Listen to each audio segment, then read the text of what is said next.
तो चलिए आज आपको बताते हैं माँ छिन्नमस्तिका की अनसुनी कहानियाँ। छिन्नमस्तिका इसका अर्थ होता है अपने ही मस्तक को अलग करना अर्थात छिन्न करना। देवी का स्वरूप अत्यंत ही रुद्र है और इनके गले में मुंड और सर्प की मालाएं हैं। वहीं इनके एक हाथ में अपना कटा हुआ सर है तो दूसरे हाथ में तलवार है। वहीं इनके गले से 3 रक्त की धाराएं बह रही है, जिसमें से एक धारा को माँ स्वयं पीती है, वहीं बाकी 2 धाराओं को अपनी प्रिय सखियों को देती हैं। तो चलिए आपको बताते हैं कि माँ ने स्वयं अपने गर्दन को क्यों तलवार से काटा। पौराणिक कथाओं के अनुसार देवी पार्वती एक बार अपनी प्रिय सखियां जया और विजया के साथ मंदाकिनी नदी में स्नान कर रही थी।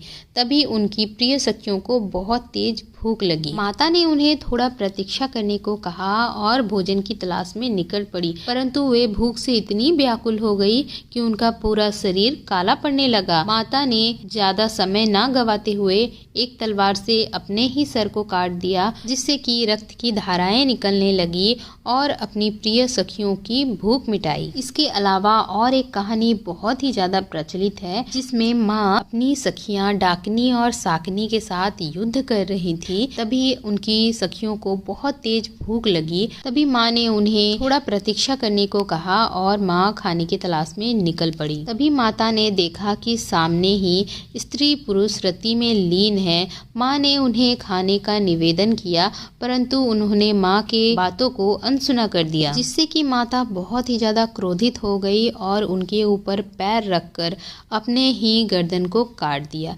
जिससे कि रक्त की धाराएं निकली और उनकी प्रिय सखियों की भूख मिट गई। इसीलिए रजरप्पा में माँ के इसी रूप की पूजा की जाती है, जहाँ पर माँ अपने ही कटे हुए सर को हाथ में पकड़ी हुई है, दूसरे हाथ में तलवार है। साथ ही उनकी 2 प्रिय सखियां उनके बगल में हैं, जो देवी का रक्त पान कर रही हैं और पैरों के नीचे कामदेव और रति हैं। एक पौराणिक कथा के अनुसार हमें ये पता चलता है कि इस जगह का नाम रजरप्पा कैसे पड़ा। एक राजा थे जिनका नाम था रज और उनकी महारानी का नाम था रप्पा।